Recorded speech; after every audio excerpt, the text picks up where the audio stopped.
មុននឹងបច្ចុប្បន្ននេះគឺមានស្ថានភាពខុសគ្នាគឺសម្រាប់គាត់ធ្វើម៉េចឲ្យគាត់ទទួលបានអាហារូបត្ថម្ភអាចទប់ស្កាត់យើងមានភាពម្ចាស់ការទៅលើការឆ្លងរាលដាល One stop shop មានន័យថាឲ្យអ្នកជំងឺហ្នឹងពេលដែលគាត់មកដល់កន្លែងហ្នឹងមួយគឺថាគាត់អាច access គ្រប់ទៅទាំងអស់ ដល់ការគ្រប់គ្រងទាំងផ្នែកបច្ចេកទេសហើយក៏ដូចជាផ្នែកថវិកាយើងប្រឹងប្រែងទាំងអស់គ្នាអាចធ្វើឲ្យប្រជាពលរដ្ឋយើងអាចរួចចាកបាន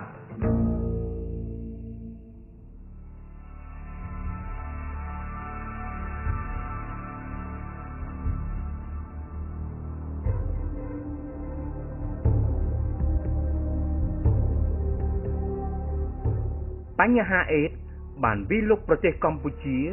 តាំងពីឆ្នាំ1991អ្នកដែលរងផលប៉ះពាល់ធ្ងន់ធ្ងរជាងគេបំផុតនោះគឺប្រជាពលរដ្ឋក្រីក្រហើយដែលភាគច្រើននៃអ្នកទាំងនោះគឺមានចំណេះដឹងតិចតួចបំផុត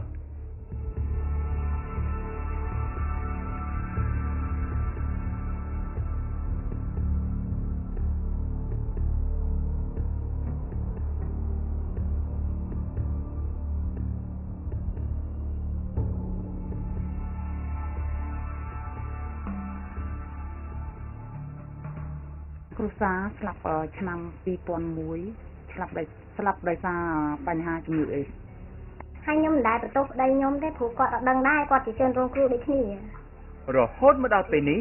ភាគច្រើននៃអ្នកស្លាប់គឺមិនបានទទួលព័ត៌មានច្បាស់លាស់អំពីបញ្ហាអេដស៍ពីមុននឹងបច្ចុប្បន្ននេះគឺមានស្ថានភាពខុសគ្នាអ្នកដែលមានបញ្ហាពីមុនគឺគាត់រងចាំតែថ្ងៃស្លាប់តែ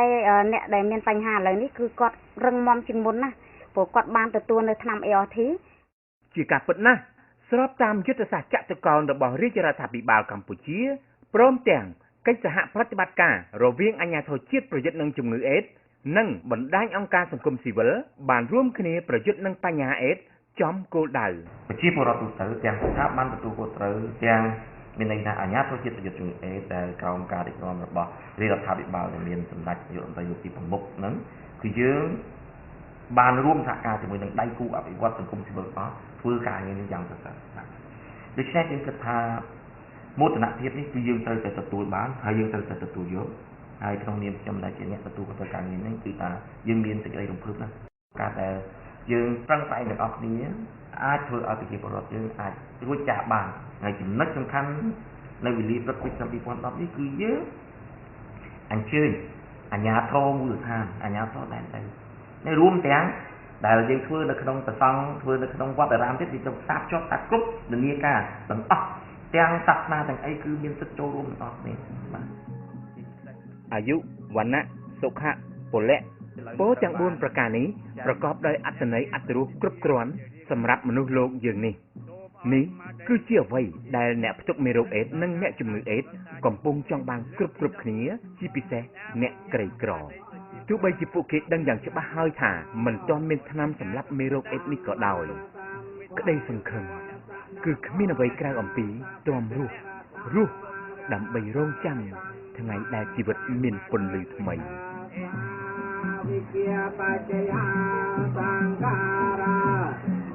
អាបច្ចយាវិញ្ញាណវិញ្ញាណបច្ចយានិយមរតានិយមរតបច្ចយាសលាយសម្រាប់មនុស្សទូទៅដើម្បីឲ្យជីវិតនឹងទទួលបាននូវសុភមង្គលគឺត្រូវមានអង្គ4ទី1គឺសុខភាពផ្លូវកាយយើងត្រូវតែមានអញ្ចឹងអ្នកដែលបន្ទប់ហើយក៏ដីគឺត្រូវតែគិតចេះថែរក្សាខ្លួនបើកាលណាបើយើងមានការថែរក្សាខ្លួនបានល្អហូបទទួលទានមានប្រកបដោយអនាម័យទៅគឺជាចំណុចមួយធ្វើឲ្យសុខភាពយើងបន្តទៅបានវែងឆ្ងាយហើយទី2សុខភាពខួរក្បាលក៏ត្រូវតែល្អទី3ផ្លូវអារម្មណ៍គឺយើងធ្វើយ៉ាងម៉េចកុំឲ្យការកាត់ទុកមកក្រិតដណ្ដប់លើរូបរាងកាយរបស់យើងផ្លូវអារម្មណ៍របស់យើងហើយទី4គឺចិត្តនេះគឺធ្វើម៉េចសម្អាតចិត្តអភិវឌ្ឍចិត្តឬក៏ធ្វើចិត្តឲ្យមានប្រកបដោយគុណធម៌តាមបែបពុទ្ធសាសនាគឺត្រូវចម្រើននៅសមាធិនឹងតែម្ដងរួមគ្នាដើម្បីរស្មីនៃជីវិតគឺជាប្រធានបទនៃទិវារំលឹកដល់ការស្លាប់ដោយសារជំងឺអេដស៍ជាតិលើកទី11ទង្វើរបស់យើងគឺដើម្បីបង្កើនប្រសិទ្ធភាពនៃការថែទាំព្យាបាល និងគាំទ្រដល់អ្នកផ្ទុកមេរោគអេដស៍និងអ្នកជំងឺអេដស៍គំណែទម្រង់នេះស្ដែងឡើងដោយពង្រឹងយន្តការផ្ដល់ឱសថប្រឆាំងនឹងមេរោគអេដស៍ឱសថព្យាបាលជំងឺឱកាសនិយមការពង្រីកក្រុមថែទាំតាមផ្ទះ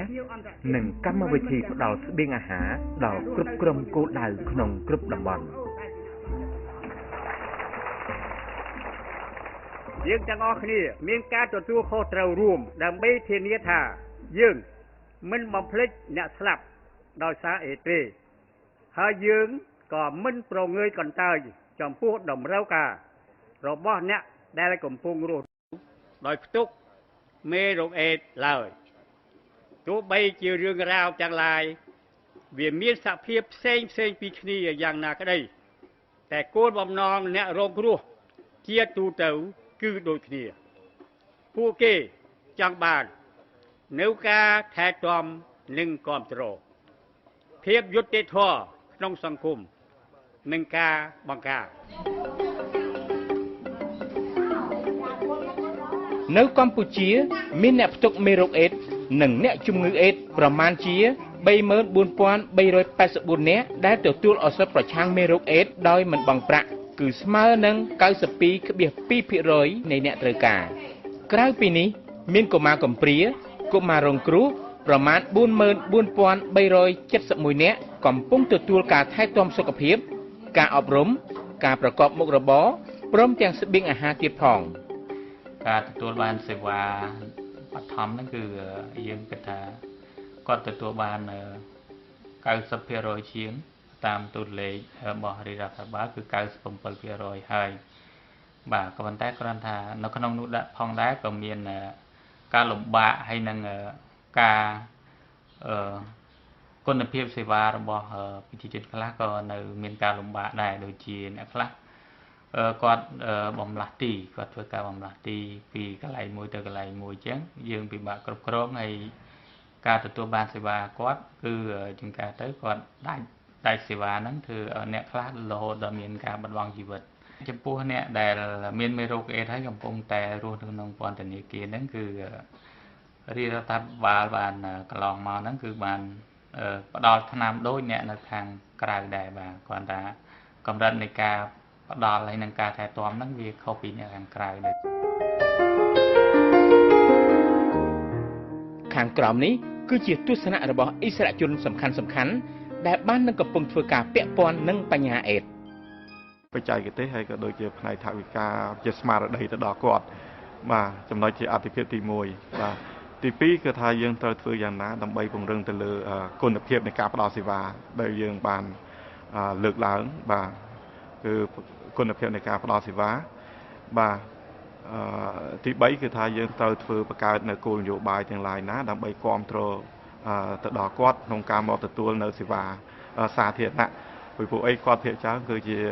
អ្នកដែលក្រីក្របំផុតបាទនៅពេលដែលហើយគាត់ក៏ពិបាកនៅក្នុងការមកទទួលសេវាបើសិនជាគាត់អត់មាននៅប្រាក់ឧបត្ថម្ភណាទៅដល់គាត់ one stop shop មានន័យថាឲ្យអ្នកជំងឺហ្នឹងពេលដែលគាត់មកដល់កន្លែងហ្នឹងមួយគឺថាគាត់អាច access គ្រប់ service ទាំងអស់បាទគ្រប់ service ទាំងអស់អញ្ចឹងវាជាការមើលងាយស្រួលព្រោះយើងដឹងថាប្រជាជនដែលរស់នៅជាមួយមេរោគអេដស៍ហ្នឹងគាត់មានបញ្ហារឿងថវិកាអញ្ចឹងគាត់មិនអាចទៅមកច្រើនសានទេក្នុងចំណោមអ្នកដែលផ្ទុកឬក៏អ្នកដែលរស់នៅដោយមានមេរោគនឹងហើយហ្នឹងគឺគិតថាមានប្រហែលជា 30,000 អ្នកជាងទៀតជាងក្នុង5ឆ្នាំខាងមុខទៀតខ្ញុំគិតថាអ្នកដែលមិនទាន់ទទួលបានការព្យាបាលនឹងទទួលបានការព្យាបាលអញ្ចឹងបើសិនជាភាគច្រើន5ឆ្នាំខាងមុខទទួលបានការព្យាបាលសង្ឃថាលើ 65,000 អ្នកឬក៏ប្រហែល 7,000 អ្នកនឹងបានទទួលការព្យាបាលខ្ញុំគិតថាយើងនឹងស្ថិតនៅក្នុងដំណាក់កាលជោគជ័យមែនទែនហើយយើងឈានទៅសម្រេចបានលទ្ធផលមួយដែលជាទីមោទនៈសម្រាប់កម្ពុជាយើង